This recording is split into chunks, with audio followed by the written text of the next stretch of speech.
It's KFI AM 640, and you're listening to The Conway Show on demand on the iHeartRadio app. It's Conway Show. Mark Thompson is here. Yes, sir. That's a cool deal for everybody listening, right? No? Well, you keep asking me. I mean, it's an odd thing for you to ask me. I hope it is a cool thing for everybody listening. Yes. All right, Michael Jordan's kid, Marcus, got pulled over for a DUI. You ever had a DUI? Never. Have you? No, never. Knock on wood. I've been pulled over and questioned and had to go through the test a couple of times. One on the 101 freeway, southbound near Corbin, and another one in San Diego. No, two in San Diego on the same night. I wasn't even drinking at all. And I got pulled over in that lamplight district. You know that in downtown? In San Diego? Gas lamp. Yeah. What did I call it? Lamplight? Gas lamp district in San Diego. I got pulled over twice within an hour and had to do the sobriety test twice. I wasn't even drinking. Oh. I guess I just look like I mean, it's a lot. It's a lot less intense if you haven't been drinking. It's nerve-wracking, though, to sit on the side of the highway with a highway patrol guy and go through those tests.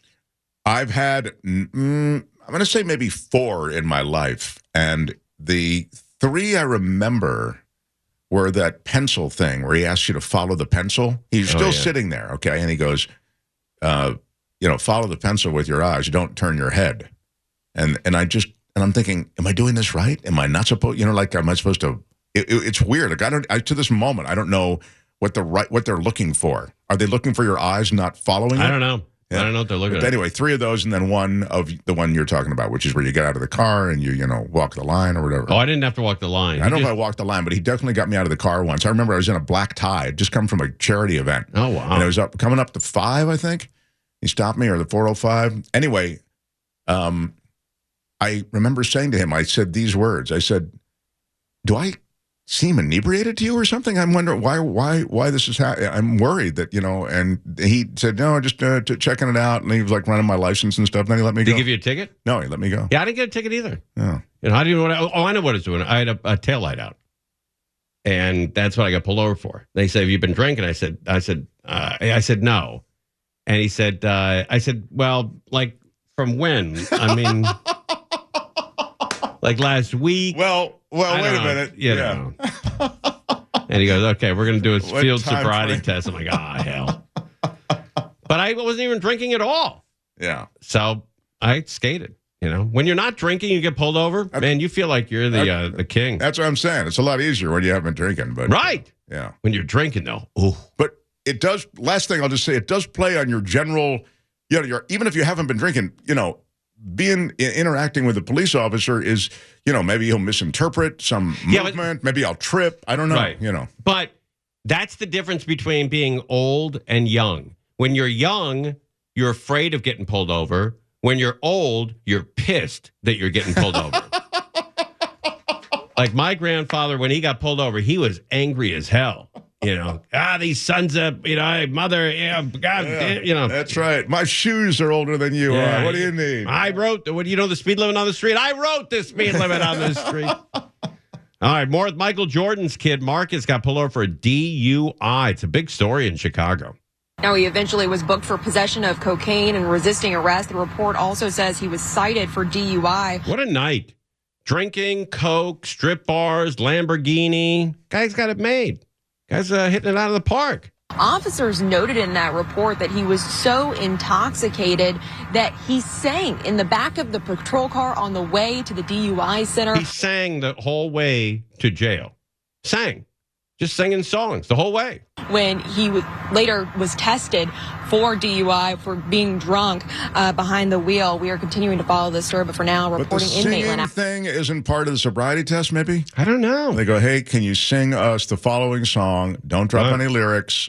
We'll post the lyrics for you in the back of the car. I guess not. Ashton, thank you. And Marcus Jordan has connections here to the University of Central Florida. Yeah, he owns. Oh, this is Florida. Oh, okay. This is a big deal in Florida. Yeah. They take their DUIs seriously in Florida. Oh, do they? Yeah, those Florida cops, they stepped you quick. They feel very UI. They put the UI in DUI. Well, you saw what was that receiver's name that was going to the Dolphins game and he got yanked out of his car? Tariq Hill, yeah. Yeah. Tariq Hill, huh? Tariq Hill's his name? Yeah. They didn't. They don't mess around in Florida, man. Ashlyn, thank you. And Marcus Jordan has connections here to the University of Central Florida. Yeah, he owns a shoe store down selling high-end tennis shoes downtown. Also played for the University of Central Florida. And I know his father, Michael Jordan, was attending many of those games out at UCF. Alex Walker joins us in studio now with details on that local connection with basketball. Hey, Greg and Martha. During his college years, Marcus Jordan played 3 seasons for the UCF men's basketball team during their days in Conference USA. He played alongside his brother, Jeff Jordan, before leaving the Knights program in August of 2012. Marcus was a solid player in Orlando. He was rated as the 60th best shooting guard in the country at a high. Wow, that's pretty good. Yeah. That's it. That's high. You know, I mean, there's thousands of kids playing college basketball. It's a big country. I agree. He's 60th. That's cool. In Orlando, he was rated as the 60th best shooting guard in the country at a high school. I got a great pay-per-view. Marcus Jordan against Bronny James. One-on-one. There you go. One-on-one. Who do you pick? I don't know. How about this? It's Jordan v. James, but on it's a funny car race. Well, now you're getting crazy. Right. Or how about this? How about Caitlin Clark against Bronny James? Who wins that one-on-one? I think Bronny. You think? Yeah. I've asked 5 guys that I know that know sports much better than I do, and they all said without a doubt it would be a one-sided victory for Caitlin Clark. Is that right? Yeah, just because she can shoot so well? I guess so. I just assumed that his size would be overwhelming. Well, I'm always interested in these nepotistic sort of ideas of like Jordan's kid and LeBron James's kid. They've got the DNA makeup in them. Right. But when they hit that, that real fight where you got it with that struggle and that deep down grit that you got to have, that's where their upbringing and their life kind of comes into play. And that's when they don't really live up to that DNA potential, I think. Right. Maybe they're not hungry. Yeah, right. Exactly. Yeah. They got nothing to struggle for. That's right. Guy's got a Lamborghini. Yeah. Got a Lamborghini, Coke money for Coke, booze and strippers. Hey, now. What is it? Why does he have to sweat in a locker room with, 9 other guys? One thing you won't hear him say when you pull him over is, can we hurry this up? I have got an early morning meeting. He doesn't seem like an early morning meeting guy. That's right. All right. Is that the end of it or we got more? And shined at UCF. He scored over 1,000 points for the Knights. And his final season back in 2011-2012, he started 31 games and averaged 13 points, 3 rebounds, 2.5 assists per game. His most memorable moment came in a big upset of number 4 UConn. He scored. They beat UConn? That's outrageous. I guess that's why it was an upset. That's crazy. That must have been a 30-point dog in that game. Came in a big upset of number 4 UConn. He scored 20 points at the Battle for Atlantis tournament. Marcus finished 11th in the conference in scoring his final season and ranked 2nd in minutes per game. He played quite a bit. Greg and Martha, back to you. All right, Alex, thanks so much. And we have more details on that body cam video that was just released. Let's listen in. All right. I need you guys out of the car because there is a train coming right now. What the Let me pull up. You can't move. You're not going to be able to move it. Just get out of the car. You can't. You're buried. Again, that is Marcus Jordan. All right. Well, there he goes. I hope he gets his life together. I don't know. It sounds like he does. It sounds like he had it together, aside from that one incident. It sounds like he's got a great life. It depends what you consider together, I guess. Yeah. I like when people say, like the news will say, I hope he gets his life together. Together. He's knocking it out. Hey, if you need a connection at Rachel's Gentleman Club, he's the only guy you can talk to. This guy's got a life every guy wants. Yeah. I hope he gets his life together. God almighty. You're listening to Tim Conway Jr. on demand from KFI AM 640. How much weed will $1,000 get you? I don't know. How much weed, Steffush, will $1,000 get you? Was that like a quarter pound or quarter pound? Is that or an ounce? How much is an ounce of weed nowadays? It's hard because they measure it really, really specific. But I would say, maybe like $150 for an ounce. Yeah. Really? Mm-hmm. Well, if you're, I'm including the tax. Is that shake? Double taxes and everything. Is that seed? Shake? Yeah. Tie stick? Lid? Stick. Dime bag? That's why I go to gummies. Yeah. What? That's why I go to gummies because. What was the guinea pig thing? The guinea pig? Who's playing that? Oh, that was Richie. No, Richie. it wasn't. All right. I'm not even in the room. I'm in your head. Zoo in there. All right, the Super Bowl is coming up. Super Bowl is going to be on Sunday. It's this Sunday, the Super Bowl. Richie, could you tell us who's in the Super Bowl? Could you please tell us? The Chiefs. And who else? The other team. Who's the other team? I don't know. I love the Tim Newman. All I know is that Kendrick Lamar's going to be performing the halftime, and I will not be watching. Why, you team Drake? Yes, sir. All right. Wow. What's that fight all about? You know what? I don't even know. All right. So you know it's Kansas City. Yeah, that's who I met. All right. And they're just going to play whatever. Yeah. I'm not even going to be watching. I'm going to be in Vail, Colorado, skiing. Hopefully not breaking my is that head. right? That's a pretty good brag. Wait, you're going to Vail, Colorado? Yeah, I leave on Friday. Who do you know in Vail? I don't know, but hopefully I get to meet someone. Wait, you're just going to drive to Vail? No, a group of friends are going to go spend our friend's birthday out there for the weekend. So we got like a nice little spot at this resort. I've never been to Colorado, but Bellio gave me the breakdown of what to wear and what not to wear. What did she say not to wear? Shorts. So I can't rock the Stafouche look. Are you going to wear your Keep On Truckin' shirt? Yes, sir. Yeah. Hey, and you've messed with the T in trucking. That's odd. So, so let me ask you something. You're going with how many people? Like 5. And you're going to whose birthday? My best friend Zoe. And how old is she? She's gonna kill me when she hears. But 20s? No, 35. Oh, 35. Yes. Wow. All right. But she still looks like a 20-year-old. Oh, she does. Okay, Yeah. that's cool. Is she single? No, remember how I went to Italy she's this married. summer? She's married. No, she's the one that got engaged in Italy this summer. Yes, I remember that. Summer. I remember that. Yes. All right. Zoe 101? Yes. All right. Richie's got kind of an exotic life. You know, his friends get engaged in Italy. He goes to meet them in Vail on Super Bowl weekend. But his whole life is interesting. He's got an interesting personal life going. Then when he gets home, his dad's got horses. Oh, I didn't know that. Yeah. He's got it going on. Wow. And he's got a great life going on. You got the life I should have had. You could have it still. These I kind of old. feel like too late. You feel like your life is the life that I should have had, Conway. I don't know. I see your life in the. I should have the life that Marcus Jordan had. Yeah, you probably did in the 80s. No, I didn't. My dad had 6 kids. He was broke most of the time. Yeah, he didn't knock the kids down the hundreds of thousands in a Lambo. No, the way my dad wasn't making millions of dollars. My dad was getting by on cash. You know, my dad had 3 conversations with me during his life. I don't think I ever talked about him on the air, where he said he's busted out. Wow. Yeah. 3 conversations. So was that when you were trying to borrow money? Look, he had 6 kids. He might have been saying that for a reason. And there were no residuals back then on television. Right. Of course. So you get $7,500 a week and that's it. You know, when the series is over, it's over. You're done.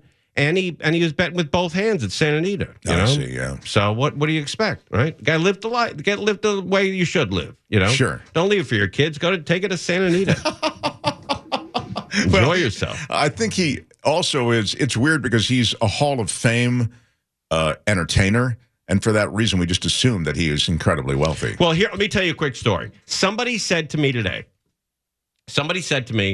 You know, did you hear about Marcus Jordan getting pulled over for a DUI? And I said, yeah.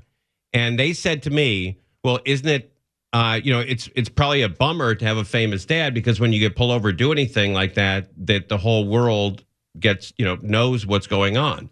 And I said, yeah. I mean, that's a big deal. And he said, but your case is different because more people know Michael Jordan than knew who your dad was. And I said, well, while I have your attention, that's wrong.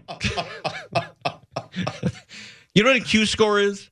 Sure, of course. It's how many people in the United States know who you are. Yeah. My dad's Q score was 93 at one point. That's insane. Michael Jordan's is not 93. No, and here's the difference.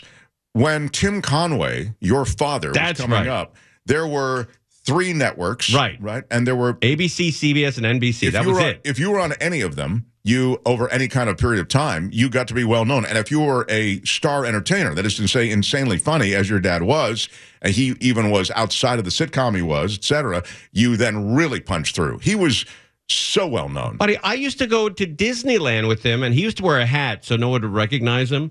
And the hat said Dorf on it, which is defeats the purpose. No, that's not true. But he would wear a hat, and we'd go to Disneyland, and he would spend all day signing autographs. There would be 30 or 40 people around him the whole day, and he'd sign autographs. He never turned anybody down, not one person. I remember eating at a cafe at Disneyland, and there were 30 people around the table trying to get his autograph. And while he was eating, he was signing autographs. Never, ever once did he say, "Look, I'm eating with my family." That's extraordinary. Not once. I never, in his entire life, I never heard him say anything other than "thank you for watching" to fans of his. Not once. Wow. And I asked him about that. I said, "Dad, you're eating dinner, you're with your family, and people come over, you stop eating, you talk to them for 10, 15 minutes sometimes." And he said to me, he goes, "Tim, without those people, I have nothing in life. Nothing." Of course, it's true, but by the same token, you are allowed some. He never thought he was allowed personal time. He never wanted to turn anybody away, ever. And he never did, not once in his life, not once. And there was a lot of instances like that, a ton of them.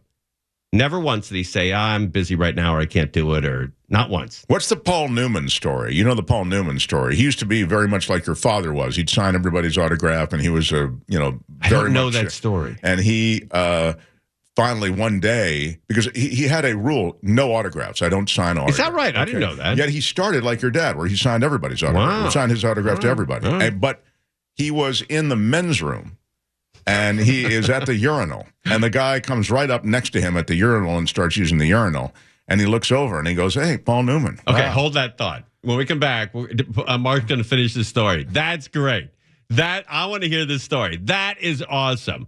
All right, it's Conway Show. We're live on KFI. Mark's here with this great Paul Newman story. When we come back, he's going to finish that up. You're listening to Tim Conway Jr. on demand from KFI AM 640. Mark Thompson is here, and a very popular podcast. He's up to 100. Are you at 100,000? We're closing on 100,000. What are you at, 90 what? We're at 90, I think, now. 90, I don't know, 91, 92,000. 92,000 people. Yeah. You started 2 years ago with nobody. Yeah, we're doing well. We're doing between 1 million and 2 million a month on the podcast. I'm really happy. And it's not easy, so I really... you work your ass off on that thing. Yeah, I really appreciate everybody who subscribes. It's a number that I can't even get my head around. Are you amortizing it? A bit. I mean, YouTube lets you do that. You know, they run commercials sort of in it, and you can, as a result, get some of that commercial revenue. That's the way it works. And we also have Patreon and PayPal supporters. Are you loaded over the show? The show is free to everybody, but we do have supporters who make it happen. You got any more swag? No, it's funny. We're changing our merch. I knew it. We're changing it up. I knew it. Didn't I tell you that, Croge, about 2 weeks ago? You did. that the merch at Mark Thompson show was getting stale. They need to change it up. It's not that. Yeah. Well, we got some. We just don't love the merch company that we're using, so we're gonna. I knew it. I knew it was the company. There's some good. There are a couple of good things. GetMarkMerch.com. We don't make much money on the merch. It's sort of just. But you're making millions on the show, though. No, I'm not making millions. You're not? I've never made millions on anything I've ever done. I enjoy my Mark Thompson Show mug. Yeah, thank you. And that's a collector's item, and someday that'll be worth some real money. All right, you were telling us a great story. Well, I don't know how great a story. It was just more on your dad, you were saying, never turned anybody down for an autograph. And I was saying that Paul Newman, who was the #1 box office actor for years, he also had a policy of signing autographs whenever possible. He signed until he went through this period during which he had no autographs. He said, "I'm not signing any more autographs." And he did that for a couple of decades, I think. And when asked about it, he related this story. He said, "I used to sign autographs for everybody. Anytime they wanted it, I would stop what I was doing and I'd sign for them. One day, I was in the restroom, I'm in the men's room, and I'm using the urinal. The guy comes up using the urinal next to me. He looks at me and he says, 'Paul Newman, wow, nice to meet you. Could I get your autograph?' And he said, and that was the moment I decided no more autographs." Because he didn't have his hand free. He said that was it. That's great. Yeah, he said I didn't sign that one, and I didn't sign them for years. So you got a pen? Nope. I never met Paul Newman, but I had a Paul Newman experience. I was dating this girl who made dinner one night. You know, when you're at that stage where she makes dinner. That's a nice sign. It's a good sign. Or you make dinner for her. Sure. You have candles and the whole run. So she made dinner and she made Paul Newman pasta with Paul Newman sauce on it. Sure. And she must have made something else with it because I got radically sick and I was throwing up all night and swearing Paul Newman's name every time I got sick. No. I don't think it was the sauce, pal. You don't think? Well, no, because it's in a jar that's sealed. I don't know if she knew that you're supposed to put the jar back in the fridge. Yeah, I after think it you might open be it. pilot error on her. It probably was. Yeah. Probably was. Yeah. But Paul Newman, his thing when he came out on a show is he would put his hands like two guns and just go like, pop. Oh, is that right? Yeah, and I always wondered, what was that from? Every time he did a talk show, he'd come out and make his hands look like handguns, and he'd go, "Pow, pow, pow." That was his thing. From Butch Cassidy? From Butch Cassidy and Sundance Kid. The last scene in Butch Cassidy and Sundance Kid is him in the Sundance Kid. Movie is so greatest movie in the world. It may be. I mean, it's definitely one of. It should be on that Mount Rushmore of movies. I'll tell you how. When I first saw it, it was 1970 or 69 or 1970. I was 7, maybe 8 years old, and I was playing at my grandparents' house in Cleveland, Ohio, and we were playing, I don't know, softball or baseball or throwing the football around or something, maybe Frisbee. I don't know what it was. And my dad said, "Hey, I'm going to the movie theater to watch this movie, Butch Cassidy and Sundance Kid. You want to go?" I'm like, "Oh, Dad, I mean, we're playing in the yard. Can we go to a later show?" And he said, "No, the last show's at 4:00. And I'm like, Christ. All right, so I probably didn't say that. I get in the car. I go with my dad 3 or 4 blocks down to the theater, and we go in, and I see it's Butch Cassidy and Sundance Kid. And I walk in, and the first 3 or 4 minutes of that movie is in black and white. Right. Or that sort of orange and white, that old time movie. Sepia kind of right. color. Yeah. And I said to my dad, I go, "Hey, is this whole thing in black and white?" Because check me out now. I was playing football with my buddies. Wow, you really didn't want to be there. And I watched that movie. We were the only 2 people in the theater. Only 2 people in the theater. The opening sequence is a card game. It's the best movie in the world. No. I remember exactly where I was sitting. I could tell you what seat I was in with my dad watching that thing in a little theater in Sugar and Falls. We were the only 2 people in the theater. And I sat there and I watched that movie, and I couldn't believe how great that thing was. Yeah. It was the greatest movie ever.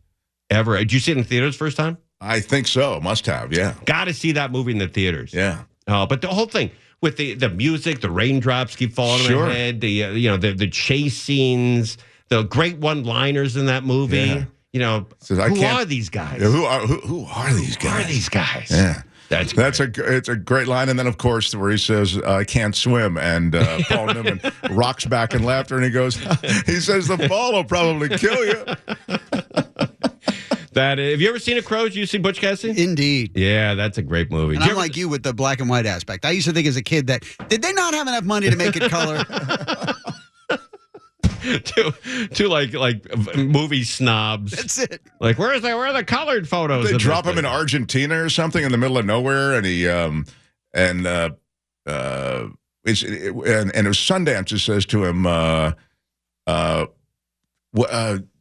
what are you thinking? This is Bolivia. He goes, Bolivia. He says, the whole country can't be like this. He said, "How do you know?" This could be the garden spot of the whole country where we're standing. One of the great lines is William Goldman, who wrote that movie. They were in New Mexico shooting as a double to Bolivia, because it looks like Bolivia down in New Mexico. And a woman came up to him and said, "I read the book, and crime doesn't pay, Mr. Goldman." And William Goldman had the greatest line. He said, "Darling, if it didn't pay, it wouldn't exist." That's a great line. That's a great line. What a great writer, huh? Yeah. Steffush, you ever seen Butch Cassidy and Sundance Kid? I have not. Oh, buddy, I'm going to buy it for you. What do you have? DVR? 8-track? CD? DVD? CD-ROM? DVD. CD-ROM, that works. DVD? DVD. All right, I'm going to try and steal you a copy of that. I'm not going to pay $29 for it, but it's one of the great movies you'll ever see. Jen and I have been going through like every year for the Academy Awards and pulling out the best picture and watching them, and they're ranked as far as the quality of the movies, and we're right around 30, actually more like 40 right now. And that year came up, I think it was 68 or 69, when it came up, and it's one of those movies that you can't get on streaming right now. You have to pay for it. And I was like, oh, come on. Wait, Butch Cassidy, you can't get on streaming? Yeah, I mean, they always kind of go in and out of being available on streamers, but at the time it wasn't. And so Jen hasn't seen it, and I'm like, man, that's one of those ones I'd be willing to pay to watch. Yeah, I remember in the 80s, it was on TV, like the movie of the week. I'm like, wow. Oh, yeah.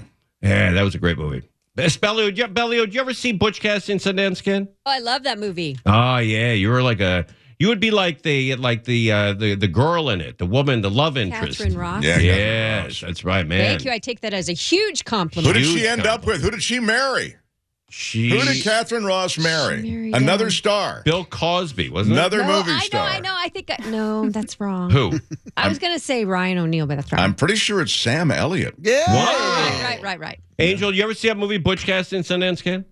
Oh my gosh, I loved that movie as a kid. We got to get a screener the going. music. Yeah, the music was great. The music was the best. They've been married for 40 years, by the way. Remember the chase scene that the music was great. That I can't even do it justice. But the Sting? No, that's Sting. Butch Cassidy and Sundance Kid. The raindrops keep falling on my head. That whole scene with the bike was just classic. Yeah, man. and that was sort of like in the middle of a Western. I'm going to go watch it tonight. And was really, it was a gutsy kind of directorial choice. Yeah. I have it on VHS. I'm going to go watch it tonight. You have it on VHS too. I do. Yeah. I do have it on VHS. Great. I'm going to go watch it tonight. But also be kind. Rewind. Do you have a VHS player hooked up to your television? I do. Wow, because I have some old VHS tapes of me doing the Guinness Book of Records. I was hosting that show, and then, of course, my news stuff. Can I come over and have a little festival there? How about if I have two, I'll bring you one. Okay, all right. I'm not going to sit through that. I watch vacation movies. Hey, get some neighbors over. I've got some of my VHS work. Do you have I was going to ask you a stupid question. Crozier, I'll ask Crozier instead. Do you have a wedding? I mean, a video of your wedding? Either one? The first one, yes. I don't know who has it now. Have you ever watched it? Not once. Isn't that crazy? I think I tried watching it one time, like on the year anniversary, and couldn't make it. I don't know who has that. I mean, when do you invite 8 couples over 10 years later to go, hey, you want to watch my wedding? Remember that No. You imagine ever saying yes to that invitation? Like, hey, I'm going to Gary Hoffman's to watch a video of his wedding. No, Gary would never invite people to do that. He's not that kind of guy. Why do you think he is, Croge? I don't know. I understand he's been inviting other people to his Super Bowl party. Oh, he's left certain people off the list. I'm on the A list. Yeah. You guys can all... I invited him to my wedding. Oh. Is it your wedding? Yeah. Well, you also the party invited that we him had. to your karaoke party. Yep, that too. Wow. Did you have a video of your weddings, Bellio? Yes. Have you ever watched it? No. Yeah. I don't know who pays for that. A wedding video and then... I mean, everybody wants it to memorialize it somehow, but then you're right. But nobody's ever watched it.